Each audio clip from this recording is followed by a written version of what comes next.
En la propia historia del desarrollo humano se ha tejido el avance de la ciencia. Quienes la han ido contando, retratando, lo han hecho desde la propia vivencia, para enfrentarse con el conocimiento de su época, para que futuros investigadores puedan gozar de una perspectiva de más larga duración. No obstante, la esencia de la propia existencia humana, así como la de la ciencia, hace que este ciclo se repita constantemente. De esta forma, la historia de la ciencia describe el pasado tal como fue y a la vez tiene la posibilidad de analizar los hechos presentes y predecir el futuro con algún grado de certeza. En retrospectiva o prospectiva, la ciencia es el exquisito jamón al centro del sándwich que debería estar al alcance de cualquier lector para aproximarse a la verdad de los fenómenos que observa y analiza. De acuerdo con lo anterior, las preguntas que surgen son: ¿qué cosas de la ciencia pueden interesar a un lector determinado? ¿Puede cualquier persona leer un párrafo de ciencia? ¿Es la ciencia para la población general o solo para los científicos en particular? ¿De qué depende el desarrollo de la ciencia y cómo podemos motivar a las personas a reconocer su importancia? ¿Cómo incentivar la práctica de la ciencia? Por ahora, el autor intentará responder estas preguntas de forma gradual, al mismo tiempo que seguirá itinerando nuevas interrogantes a medida que se avanza en el desarrollo del libro. Eso nos promete el autor de este libro, Conversemos sobre Ciencia, un viaje con historia, educación y filosofía del académico de nuestra Facultad de Medicina y además profesor asociado de la Universidad de Chile, doctor en Ciencias de la Educación Médica de la Universidad de Ciencias Médicas de La Habana, magíster en Salud Pública de la Universidad de Chile, también en Administración y Dirección de Empresas de la Universidad de Santiago, y etcétera, etcétera. Un hombre con mucha experiencia y muchos estudios, y además colega acá en Radio Universidad de Chile. Johnny Acevedo, ¿cómo estás? Muy bien, Antonella, muchas gracias por recibirme en tu programa. Contento, como siempre. Estar en la radio a uno le genera un input de energía especial, digamos, sobre todo cuando le gusta. Sí, claro. Bueno, recordemos que Johnny hace las vueltas de la vida, ¿cierto? Así es. Para que ustedes también lo puedan escuchar. Un tremendo tema del que se trata otro libro que me trajo hoy día, ¿cierto? De regalo, de regalo. Sexualidad en el adulto mayor, pero ahora vamos a conversemos sobre ciencia, un viaje con historia, educación y filosofía, que tu parte en la introducción, como haciendo las declaraciones, ¿no? Es como hay muchos libros sobre ciencia, hay muchas historias de la Exacto. ciencia, pero probablemente lo que tiene de original este libro, Conversemos sobre Ciencia, es su enfoque social, Así uno es. diría político, en términos de la necesidad de que la ciencia se piense en relación con la cotidianidad de las personas. Y tú que has leído tanto para todos tus estudios y para las clases que haces constantemente, que estás, ¿cuál sientes tú que ha sido ahí la falta, ¿no? de la bibliografía en torno a eso? Mira, fundamentalmente, Antonella, la falta que yo veo es más bien fáctica, en términos de que cuando tú entras al mundo de las ciencias, en general, cualquiera sea ella, como que te vas especificando, te vas consolidando en ciertas especificidades y profundizando un conocimiento, pero que quieres llegar al máximo detalle. Y por tanto, desde ahí yo hago la reflexión inversa en términos de por qué esto es así en el mundo de la sociedad, cuando la ciencia, desde quienes la definen, la describen, que hay muchas definiciones, muchos autores, tiene que ver con el mundo real y objetivo que está circundante a las personas y a los seres humanos, desde el pensamiento aristotélico en adelante, y muchos personajes que están relatados en el libro van dando cuenta de esto. Entonces, yo me fui preguntando en esto, no puedo terminar en un foco específico, exclusivo de investigación, donde yo sea el centro y tiene que ser al revés. Las personas, la sociedad tiene que ser el centro y por lo tanto de ahí surge el leitmotiv del libro, cómo acercar estos razonamientos científicos, epistémicos, nosológicos en términos simples, de manera que la sociedad los entienda, porque todo lo que le pasa a las personas en la sociedad tiene que ver con ciencia. Ujú.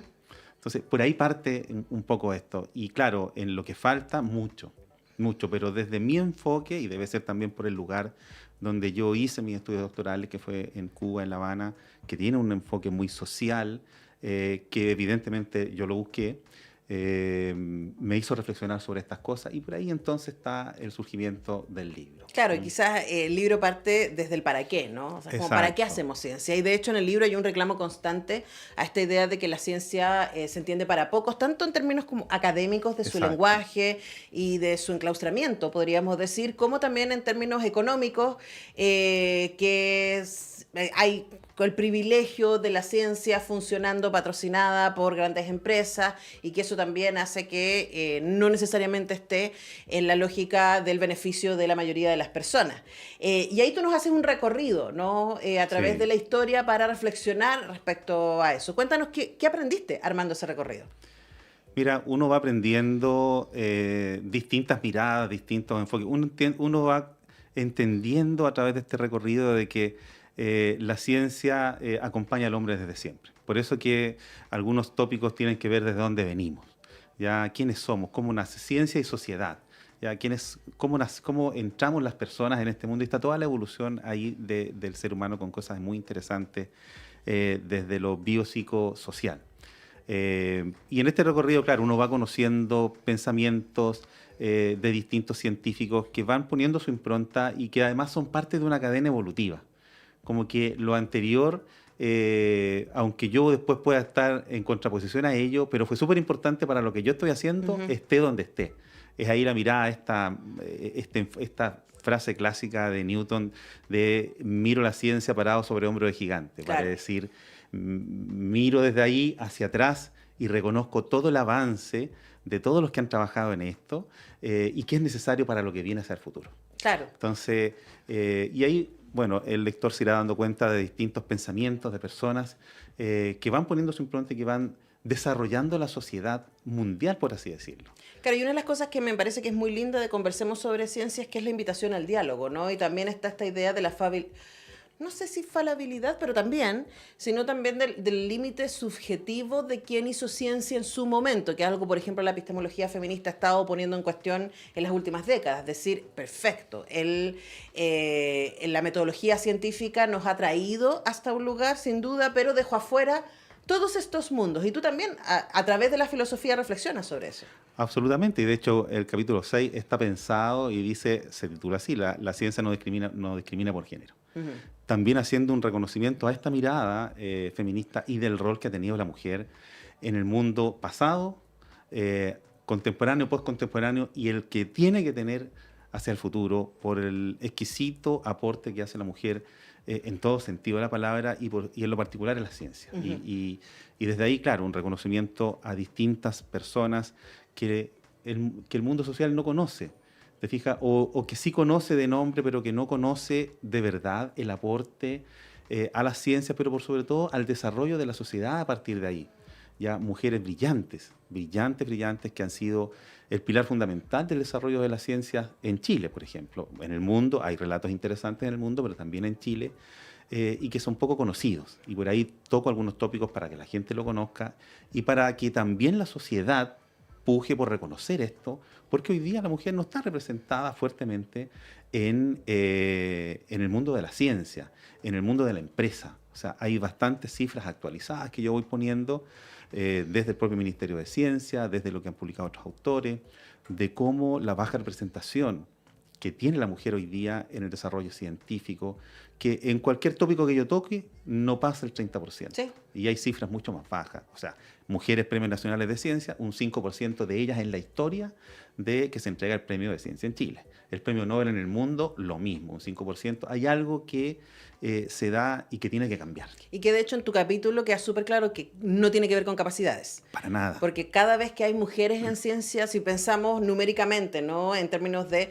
porcentaje de mujeres en ciencia, comparativamente con los porcentajes de aporte que estas mujeres han hecho a sus distintos ámbitos y disciplinas, uno dice, wow, ¿por qué no hemos tenido más mujeres si efectivamente son muy productivas, diríamos? Absolutamente, absolutamente, y con aportes reales y concretos de personas que ni siquiera hoy día nadie sabe que existen en el mundo de la física, en el mundo de la biología, hoy, en el mundo de la astronomía, y que están haciendo aportes científicos relevantes, no solo para Chile, sino que para el mundo.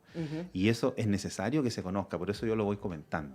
Ahora, estamos conversando con Johnny Acevedo, académico de nuestra universidad, acerca de su libro que se va a lanzar el próximo miércoles.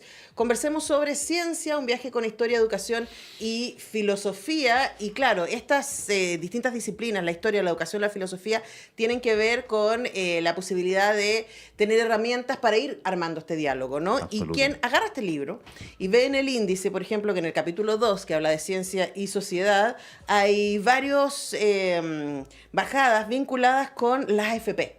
Y uno dice, Sí. pero espérate, ¿por qué en un libro de ciencia hay varios capítulos dedicados a la AFP?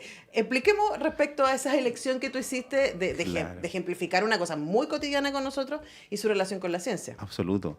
Mira, desde las propias definiciones que hacen diferentes autores, me gusta mucho la de John Bernal, que dice que la ciencia es producto de un desarrollo estructurado y sistemático y eficiente de la relación que tiene el avance del conocimiento y del hombre y de la sociedad. Y por lo tanto, cómo en esta relación del hombre con su entorno, la sociedad y su cultura, se va produciendo el desarrollo de la ciencia. Entonces, desde ahí uno dice, y por eso yo hago esa bajada, cómo al día de hoy, en Chile, seguimos teniendo el sistema de pensiones que tenemos.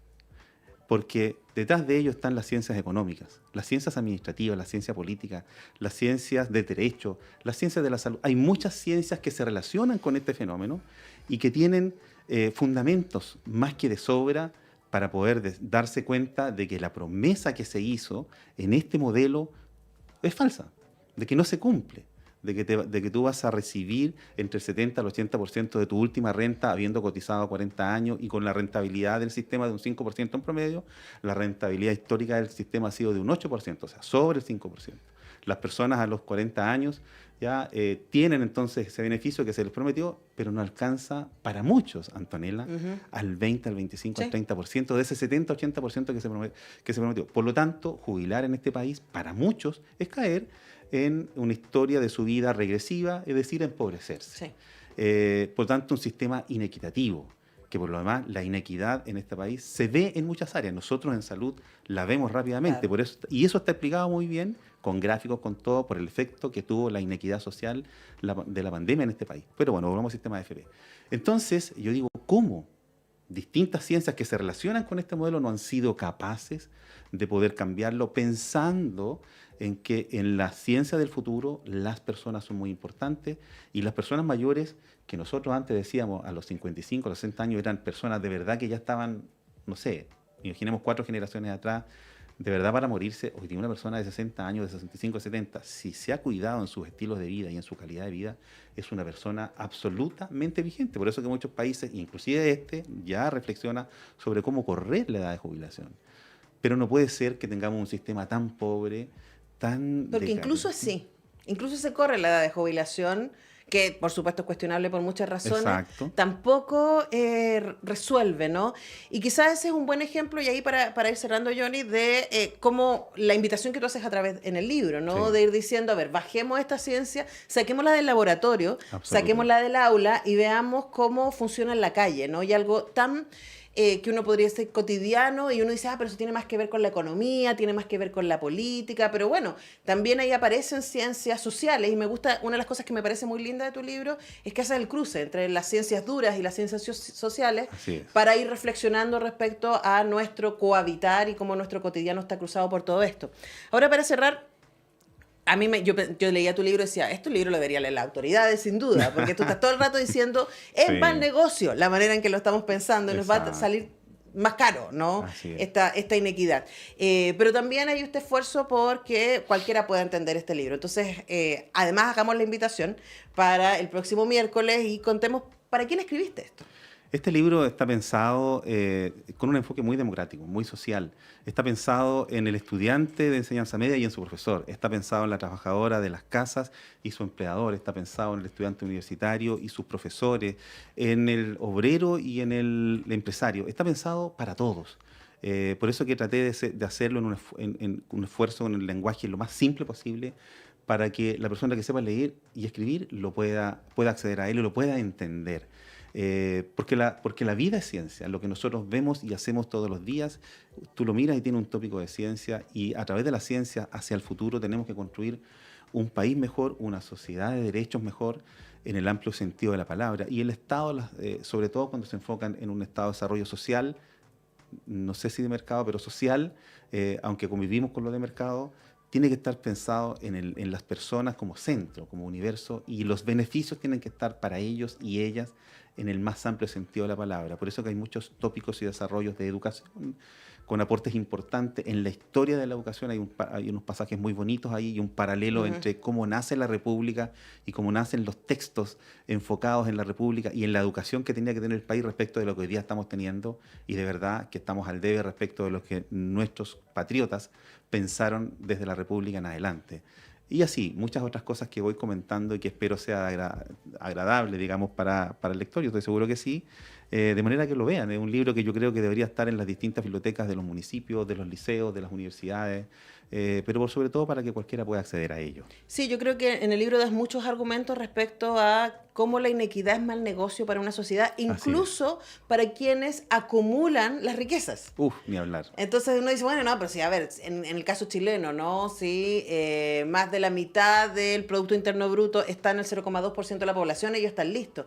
Claro, pero en términos de esa inequidad tiene bajadas sociales que, por ejemplo, se traducen en los niveles de peligrosidad, los niveles de riesgo, ¿cierto? Absolutamente. La delincuencia, etc. Absolutamente. Y bueno, y por eso el reclamo en el términos de este sistema que no debe seguir existiendo, que es la AFP, porque hay un grupo empresarial que se está enriqueciendo con los fondos de nosotros. Y nosotros no nos estamos enriqueciendo con nuestros propios fondos. O de que el quintil que maneja, que concentra la riqueza, que es el quintil número 5, concentra el 70% de la riqueza. O que el 1% de las personas que habitan en este país concentra el 50% de la riqueza. Esas cosas no pueden ser. La riqueza tiene que ser mejor repartida, justamente para que accedan al libro. Hago un cuestionamiento también ahí, tú seguramente lo leíste, tú eres escritora, porque no es posible que países desarrollados tengan un gravamen de un 6% al libro y nosotros sigamos con este casi 20%, porque eso dificulta al empresario que quiere producir libros, al autor para que lo desmotiva para escribir libros, pero por sobre todo a las personas que tienen que comprarlo, tienen que acceder a un precio barato. Bueno, pero igual este libro además va a estar en precio especial de lanzamiento y les dejamos invitados para el próximo 20 de marzo, una semana para organizarse tienen. El 20 de marzo a las 18:30 horas en el aula magna de la Facultad de Medicina Sur, que está ahí en la Universidad de Chile, en Gran Avenida José Miguel Carrera 3100, metro El Llano, línea 2, así que llegan ahí en el metro. Y hay estacionamiento también. Y hay estacionamiento, buen dato, porque voy a estar entre las presentadoras. Voy a estar junto a Zenobio Saldivia Maldonado, filósofo y escritor. Cambió. Ya. Es Pablo Astudillo, tuvo un problema Zenobio, que es un científico connotado en Chile y que también accedió a hacer este cambio porque Zenobio tuvo un problema personal de último momento. Le mandamos un saludo a Zenobio. Sí. Y va a estar Pablo Astudillo. Pablo Astudillo y yo misma, acompañando a Johnny Acevedo en la presentación de Conversemos sobre Ciencia, un viaje con historia, educación y filosofía, miércoles 20 de marzo, 18:30 horas, aula magna, la Facultad de Medicina Sur de la Universidad de Chile, Gran Avenida José Miguel Carrera, 3100, metro El Llano. Así que ahí les esperamos. Nos vemos entonces, pues, Johnny. Nos vemos, Antonella. Muchas gracias por acompañarme ese día y gracias por recibirme en tu programa. Y todos los martes a las 11 de la mañana. Las vueltas de la vida. Las vueltas de la vida para aprender de sexualidad en general, digo, no solamente de las personas mayores. Sí, está pensado en las personas mayores, pero la verdad es que lo que me han estado reportando es que le está sirviendo a todos en general. Absolutamente. Así que ahí les dejamos esa invitación. Nosotros vamos a la música, a la pausa, y ya regresamos.